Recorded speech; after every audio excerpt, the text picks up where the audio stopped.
여러분, 오늘은 대림절 두 번째 주일입니다. 주님이 오심을 기다리고 그리고 그 오심을 기념하는 절기죠.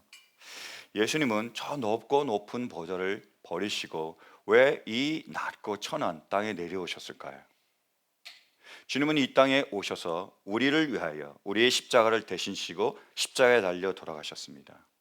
주님은 십자가에서 목숨을 다한 그 사랑을 통해서 우리를 죄에서 구원하셨습니다. 사랑하는 성도 여러분, 예수님께서 우리를 위하여 십자가에 달려 죽으심으로 우리를 죄에서 구원하셨음을 믿으십니까? 이 일을 하셨다는 거예요.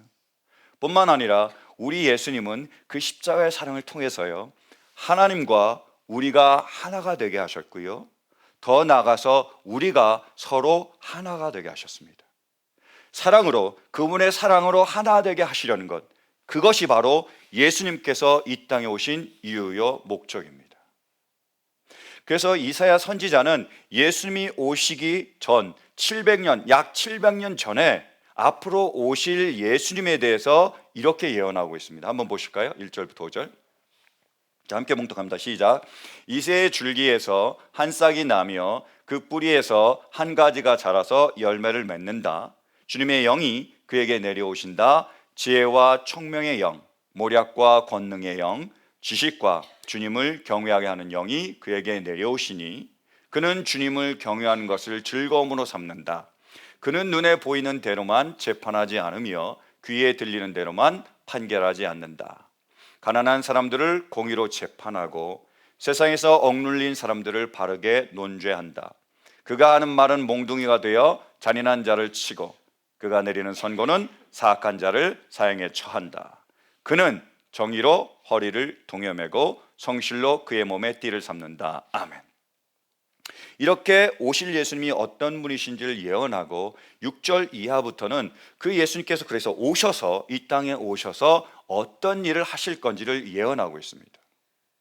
여러분, 주님이 이 땅에 오셨습니다. 주님이 이 땅에 오셔서 어떤 일을 하셨을까요? 구체적으로 한번 보실까요? 6절 말씀입니다. 그때에는 이리가 어린 양과 함께 살며 표범이 새끼 염소와 함께 누우며 송아지와 새끼 사자와 살찐 짐승이 함께 풀을 뜯고 어린아이가 그것들을 이끌고 다닌다. 아멘. 그때에는, 그러니까 예수님께서 오실 때에는 어떤 일이 벌어진다고요? 바로 이리가 어린 양과 함께 삽니다. 표범이 새끼 염소와 함께 눕는다는 거예요. 무슨 말일까요? 이리가 양들을 잡아먹는데 표범이 염소를 잡아먹는데 그렇지 않는다라는 겁니다. 이게 깨진다라는 거예요. 양육 강식이라는, 그래서 강한 자가 약한 자를 잡아먹고 강한 자가 약한 자를 착취하고 뜯어먹는 것을 끝내신다라는 거예요. 지배와 피지배, 그리고 갑과 을의 그 관계의 갈등이 해결이 되는 겁니다. 예수님이 오셔서 이걸 하시는 거예요. 여러분, 태초에 하나님께서 천지를 창조하셨습니다. 그리고 아담을 창조하셨죠. 그리고 아담의 갈비뼈를 가지고 뭘 만드셨죠? 이불을 만드셨습니다. 남자와 여자를 만드셨습니다. 그 이불을 만드셔서 이불을 데리고 이제 아담에게 와서 소개시켜 주는 겁니다. 얘가 이브야, 네 갈비뼈로 만든 이브야. 그랬더니 아담이 뭐라고 얘기하죠? 와, 너는 내 뼈 중에 뼈요, 살 중에 살이다 라고 감탄합니다. 무슨 말이죠? 야, 너 내 뼈 가지고 있네?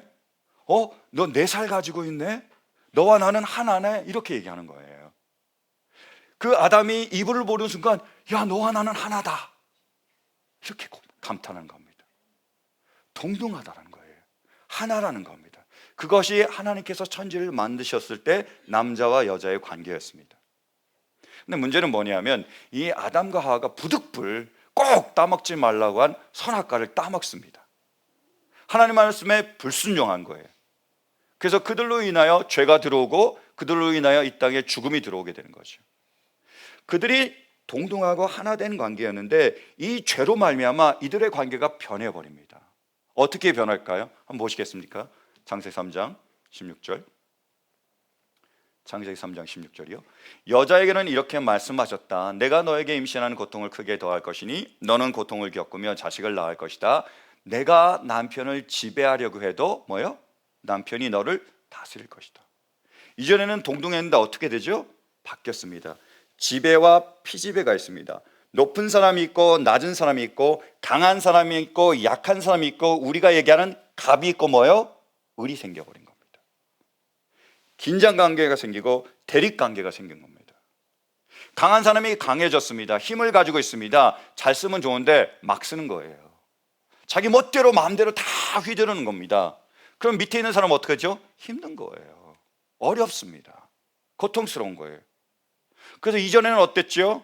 이전에는 가정에서 남자가 있고 여자가 있으면 누가요?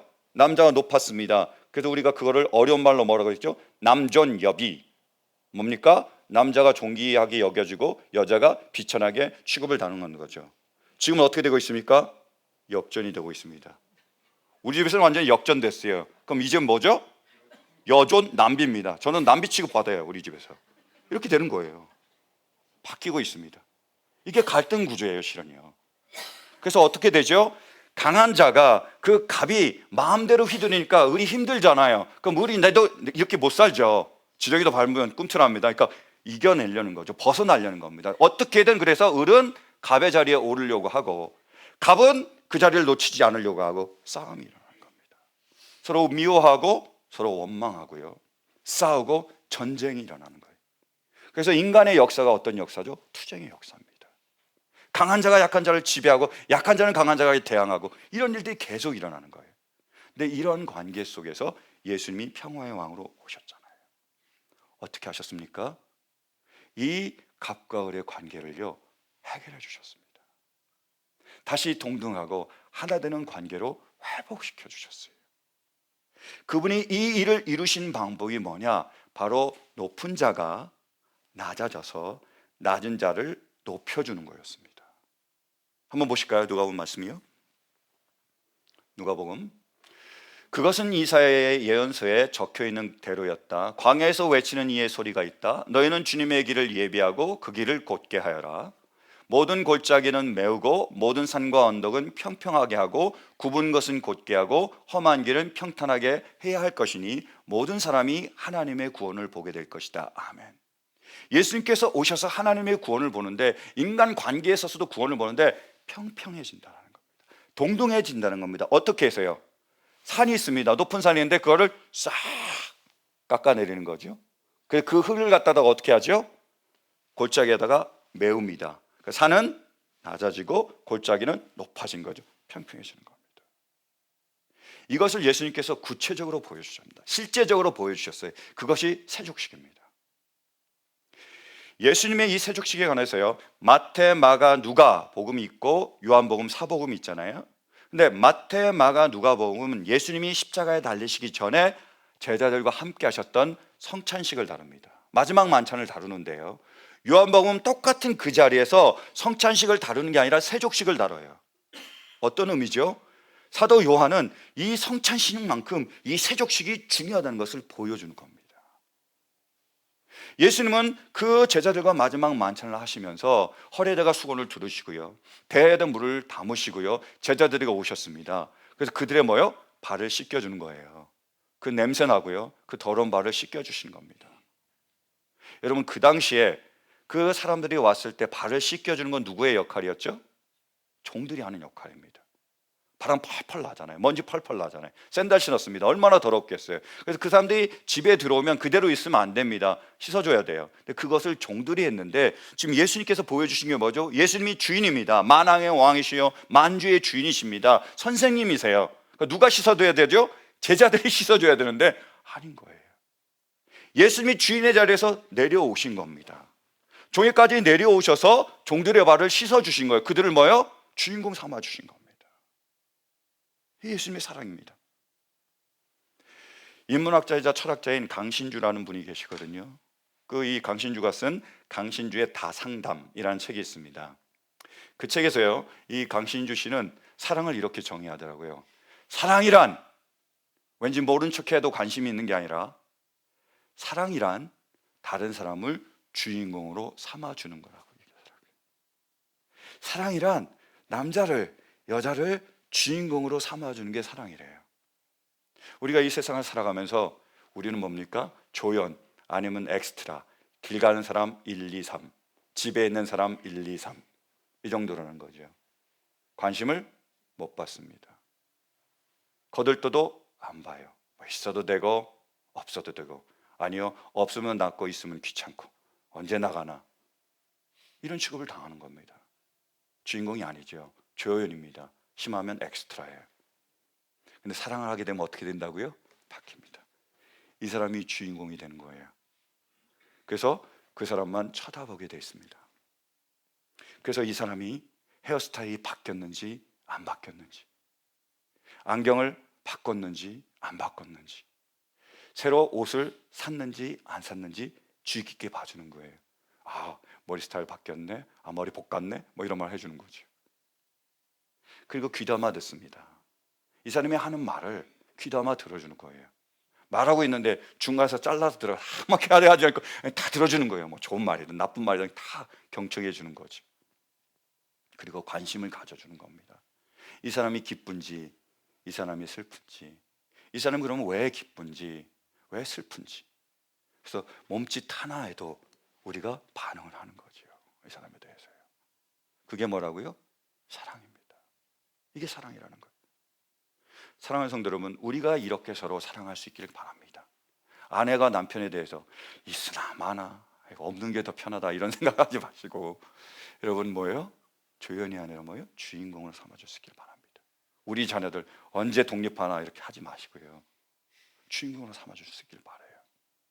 관심을 가져주시고, 힘든지 어려운지 기쁜지 슬픈지 무엇보다도 우리의 남편과 아내를, 부모와 자녀를, 옆에 있는 분들을 정말 귀하게 여기시고 소중하게 여기시고 주인공으로 삼으시기를 간절히 바랍니다. 여러분, 주인공이 나오는 영화의 특징이 뭐죠? 주인공은 절대 죽지 않습니다. 람보 봤더니 절대 안 죽더라고요. 절대 안 죽어요. 뭐죠? 주인공은 살려주는 겁니다. 우리 집안에서 우리의 남편과 아내를, 부모와 자녀, 옆에 있는 분들을 주인공 삼아서 살려줄 수 있는 은혜가 있기를 간절히 축원합니다. 두 번째로 예수님이 오셔서 하신 게 뭐였을까요? 계속 보시겠습니까? 7절이요. 암소와 곰이 서로 벗이되며 그것들의 새끼가 함께 눕고 사자가 소처럼 풀을 먹는다. 아멘. 예수님이 오시니까 어떤 일이 벌어졌다고요? 암소와 곰이 벗이됩니다. 그리고 서로 새끼들이 같이 놀고요, 그리고 같이 밥을 먹어요. 뭐죠? 예수님을 통해서 교제가 회복이 되는 겁니다. 예수님은 우리를 부르셔서 예수님과의 교제 자리, 예수님과의 식사 자리, 만찬 자리로 초대하시고 함께 그것을 나누도록 하신 겁니다. 예수님께서 십자가에 달리시기 전에 마지막 제자들과 한 게 뭐였죠? 디너였습니다. 만찬이었어요. 그래서 우리는 성찬식을 기념하고 성찬식을 기억하잖아요. 식사하셨다니까요. 그래서 포도주 나눠주시고 떡 나눠주시고 함께 먹으셨습니다. 제자들이 함께 먹을 수 있도록 하셨습니다. 그것이 예수님이 이 땅에서 오신 이유입니다. 예수님은요, 예수님의 교제 안에 우리를 초대하셔서 우리가 함께 교제하고 함께 식사하고 함께 나누길 원하시는 거예요. 존 오트버거라는 목사님이 계세요. 이 목사님이 쓰신 관계의 훈련이라는 책에 보면 이런 간증이 나옵니다. 이 목사님은요, 스웨덴 출신이래요. 근데 스웨덴 사람들이 경상도 사람하고 비슷하대요. 경상도 사람들은 어떡하죠? 무뚝뚝하잖아요. 말이 없잖아요. 그래서 남편이 직장에 갔다가 돌아오면 세 마디 말을 한다고 그러더라고요. 뭐죠? 밥 먹자, 아는, 자자, 이 세 가지 말을 한다고 그러더라고요. 우리 와이프도 어디 출신일까요? 말이 잘 없습니다. 예, 그래요. 특징이 있다는 거예요. 스웨덴도 비슷하대요. 그래서 말을 잘 안 한대요. 근데 스웨덴과 경상도의 가장 큰 차이는 뭐냐면 스웨덴은 테이블 토크가 있대요. 평상시에는 이렇게 말을 잘 안 하는데 그들이 항상 테이블에 같이 식사하면 모이잖아요. 그때는 말을 많이 한대. 이것저것 많이 하는 그런 문화를 가지고 있답니다. 그래서 이 존 오트버거 목사님도 스웨덴 출신, 경상도 출신에서 말이 없는데 테이블에서는 얘기를 많이 한대요. 와이프하고도 테이블에서는 얘기를 많이 합니다. 그래서 하루는 와이프하고 외식하러 나갔습니다. 식사에서 이제 얘기를 하기 시작하는 거죠. 식탁에서는 얘기를 많이 하니까 막 이런 얘기 저런 얘기하고 웃고 막 떠들고 있는데 한 여자분이 오셨습니다. 그래서 그 목사님한테 이러는 거예요. 목사님, 제가 목사님 교회 교인입니다. 근데 목사님 보니까 사모님이랑 이렇게 대화를 나누시고 웃으시는 거 보니까 너무 좋네요. 두 분은 이렇게 금슬이 참 좋으신가 봐요. 했더니 사모님이 바로 가끔 그래요. 금술이 가끔 좋은 겁니다. 너무 솔직하다고 대화에서 항상 테이블에서는 솔직하게 얘기한다고 얘기를 했습니다. 그런데 그리고 나서 이렇게 얘기를 하셨어요. 자, 그대로 소개해 드릴게요. 내 사무실 작은 테이블 위에는 카드 한 장이 늘 자리를 지키고 있다. 거기에는 빅토르 위고가 쓴 소설 레미제라블의 글귀 한 토막이 적혀 있다. 내 옷과 나는 함께 사이좋게 살아간다. 그는 내 모든 주름을 자신의 몸에 그대로 새겼다. 덕분에 나는 어느 곳도 불편하지 않다. 그는 흉한 내 몸에 자신을 맞추었다. 그래서 내 모든 움직임을 자연스럽게 따른다. 내 몸의 온기가 아니라면 그의 존재를 아예 느낄 수조차 없을 정도다. 오래된 옷들은 옛 친구와도 같다. 카드 뒷면에는 당신은 내 옷이라는 손글씨가 적혀 있고 그 아래 아내의 서명이 보인다. 바로 이것이 친밀합니다. 옷이 딱 맞잖아요. 나를 맞춰주잖아요. 내 남편이 어떤 분이라고요? 옷과 같은 사람이다. 내 아내가 옷과 같은 사람이야. 나를 알아줘. 나에게 맞춰줘. 이렇게 얘기한 거지요. 이런 친밀함이 어디서 왔다고요? 밥 먹으면서, 식탁에서요. 그 교제를 통해서요. 저도 꼭 아침은 우리 와이프하고 같이 먹습니다. 솔직하게 얘기하더라도 아침은 같이 먹으려고 해요. 간절히 바라는 것은 여러분, 우리 안에, 우리 가정에서 이 식탁에 교제가 풍성해질 수 있길 간절히 바랍니다. 남편과 아내가 자녀들과 함께 풍성한 식탁의 통해를 통해서 우리가 그런 친밀함의 관계로 나아갈 수 있기를, 서로 알아갈 수 있기를 간절히 축원합니다. 뿐만 아니라 우리 교회에서도 이 식탁에 교제가 풍성해질 수 있기를 간절히 바랍니다. 여러분, 우리 교회 얼마나 좋습니까? 예배 딱 끝나고 집에 보내지 않잖아요. 뭐예요? 식당에 가서 식사할 수 있도록 하시잖아요. 정성껏 준비해서 식당에서 식사가 준비되어 있습니다. 어떤 분이 그러시더라고요. 내가 많은 교회 다녀봤지만 우리 교회만큼 음식이 맛있는 데가 없대요. 저는 안 다녀봐서 잘 모르겠지만 음식이 맛있다는 것은 제가 인정합니다. 여러분, 근데 그게요 그냥 되는 게 아닙니다. 아세요? 그 음식을 그렇게 맛있게 준비해서 얼마나 열심히 수고하셨는지 몰라요. 오늘도 해프닝이 있었습니다. 여러분, 오늘 그 새가족 환영회잖아요. 특별 음식을 준비하고 있습니다. 비밀인데요, 메뉴가 베이비 립입니다. 이걸 준비하고 계시는 거예요. 메인 메뉴가요. 그런데 너무 좋아하는데 지금 현욱이. 근데 이 베이비 립을 준비하려고 아침에 준비하려고 왔습니다. 문제가 생겼는데 뭐냐면 교회 그 키친에 있는 오븐이 안 되는 거예요. 계속 온도를 높여놔도 그냥 냉랭한 상태로 있는 겁니다. 전화하고 지금 막 여러 가지 해프닝이 있었습니다.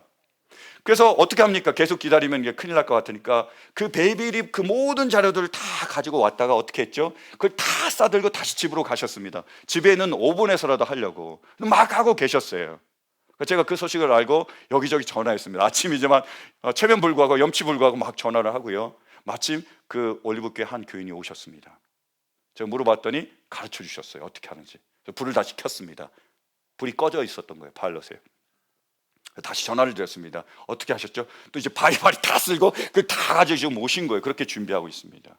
그럼 얼마나 힘들게 애쓰게 정성껏 준비하는지 아시죠? 정말로 이렇게 수고하시는 우리 식당 모든 봉사자들 위해서 큰 감사의 박수 우리 올려드리도록 하겠습니다.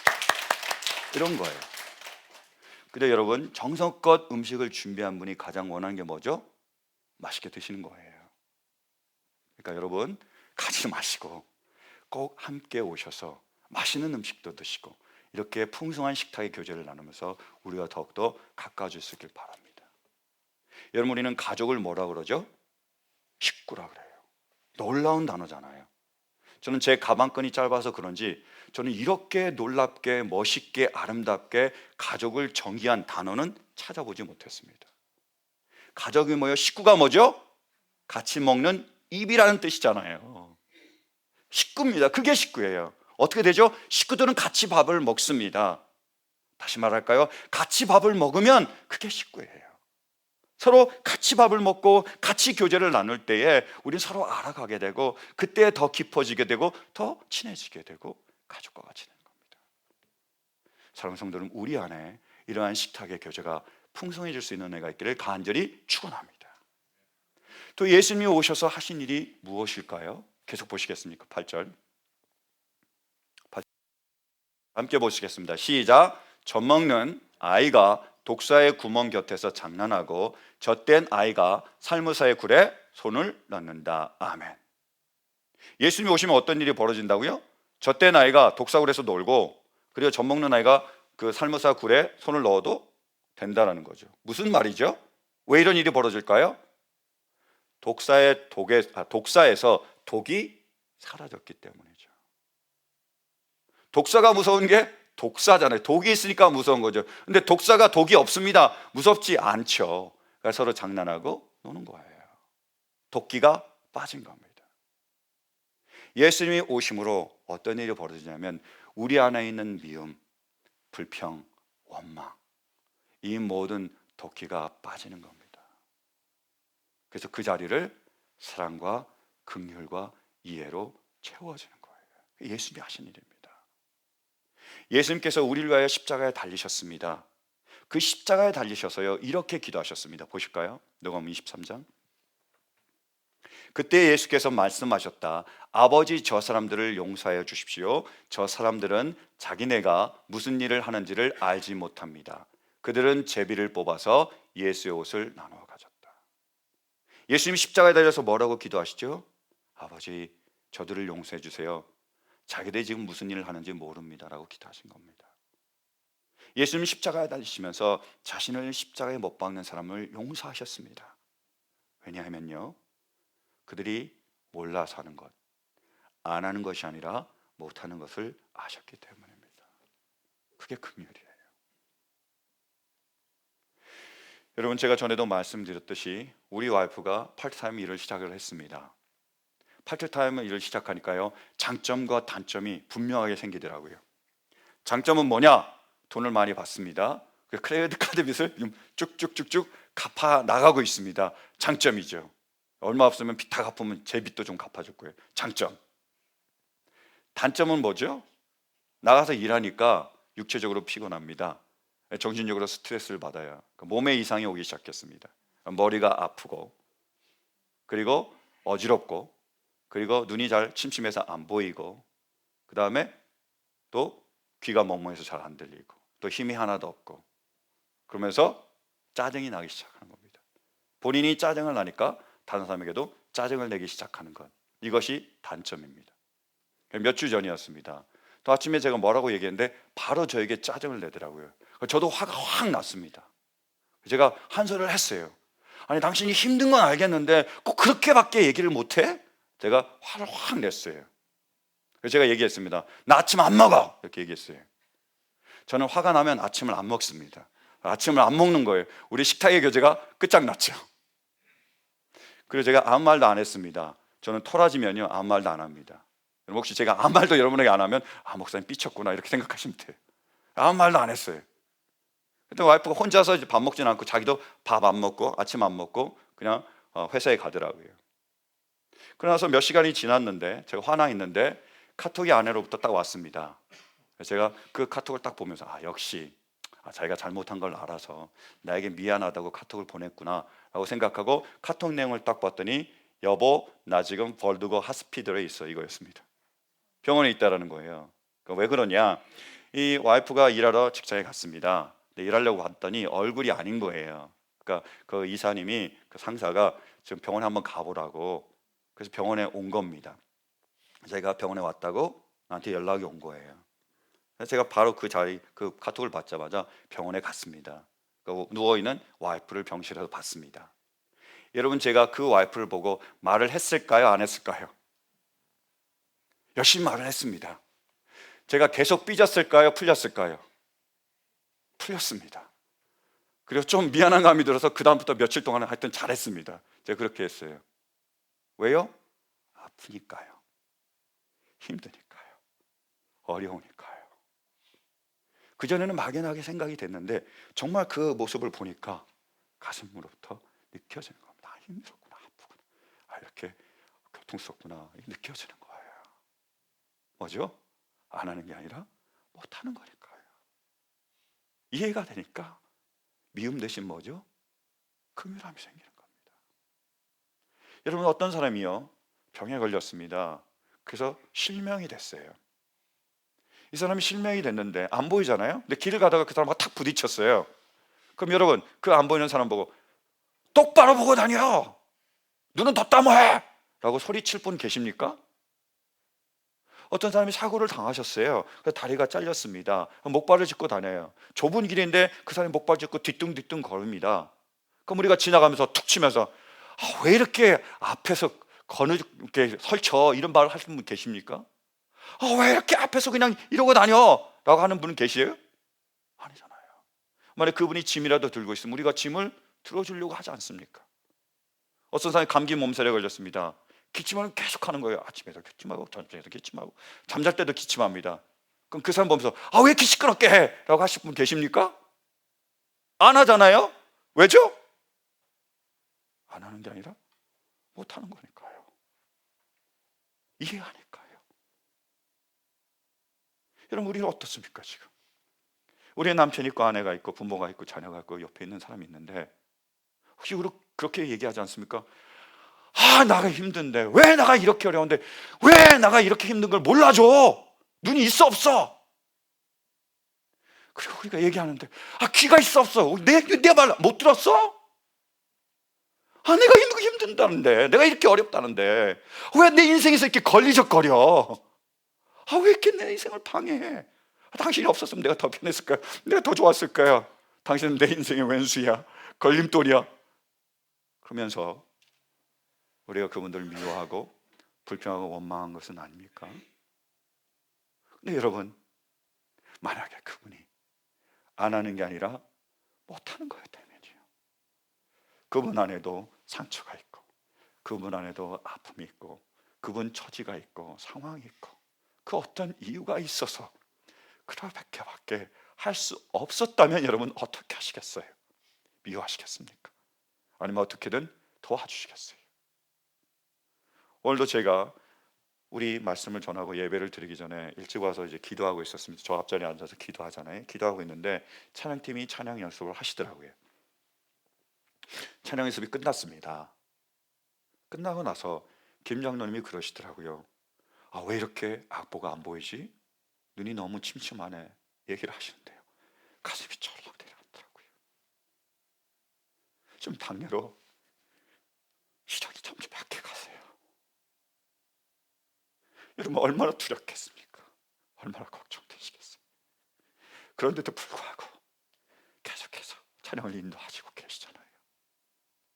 여러분, 우리가 정말로 찬양을 보면서 왜 이렇게 음정 틀려?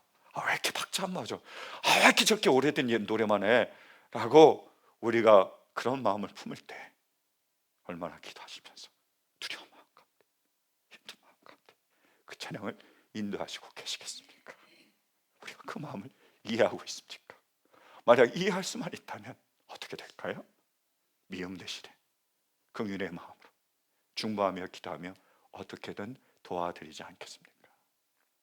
여러분, 정말로 이렇게 수고하는 우리 김장은 하나님, 그리고 우리 찬양팀을 위해서 다시 한번 우리 큰 감사의 박수를 전하겠습니다. 사랑하는 성도 여러분, 정말로 예수님이 오신 것을 통해서 우리의 미움과 불평과 원망의 그 도끼가 사라지고 주님으로 인한 긍휼과 사랑과 이해의 마음이 우리의 마음을 가득 채우시길 간절히 바랍니다. 주님은요, 십자가에 달려 돌아가시기 전에 사랑하시는 제자들 위해서 다음과 같이 마지막으로 기도하셨습니다. 한번 보실까요? 주님의 마지막 기도, 요한복음 17장 23절입니다. 내가 그들 안에 있고 아버지께서 내 안에 계신 것은 그들이 완전히 하나가 되려 하려는 것입니다. 그것은 또 아버지께서 나를 보내셨다는 것과 아버지께서 나를 사랑하신 것과 같이 그들도 사랑하셨다는 것을 세상이 알게 하려는 것입니다. 아멘. 마지막으로 그렇게 기도하십니다. 주님은 이 땅에 오셨습니다. 우리를 위하여 십자가에 달려 돌아가셨습니다. 그분의 생명을 다 주시기까지, 모든 것을 다 주시기까지 우리를 그렇게 사랑하셨습니다. 그 사랑을 통해서 주님께서 원하신 게 무엇이죠? 바로 성부와 성자와 성령이 세 분이시지만 그 사랑으로 하나이신 것처럼 우리가 예수 그리스도의 그 십자가의 사랑으로 우리도 서로 하나가 되기를 원하시는 거예요. 사랑하기를 원하고 계십니다. 그럼 간절히 원하는 것은 이제 우리도 사랑으로 하나가 될 수 있길 간절히 바랍니다. 우리도 십자가를 질 수 있기를 간절히 바라요. 힘들지만, 어렵지만 우리의 이 생각을 십자가에 못 박고, 우리의 이 억울한 감정이, 이 감정을 십자가에 못 박고, 우리가 간절히 원하는 이 원함까지도 십자가에 못 박고, 우리 옆에 있는 아내와 남편, 부모와 자녀, 그 이웃들을 주인공으로 삼아줄 수 있기를 간절히 바랍니다. 그래서 우리의 사랑을 통해 우리가 하나됨으로 우리를 향해 기도하신 그 예수님의 마지막 기도가 우리를 통해서 온전히 이루어지는 큰 축복이 우리 가운데 임할 수 있기를 주님의 이름으로 간절히 축원합니다. 여러분, 이 마음을 담아서 우리가 그렇게 서로 축복하고 서로 주인공으로 삼아줄 수 있기를 간절히 바랍니다. 우리 다 함께 일어서 찬양하실까요?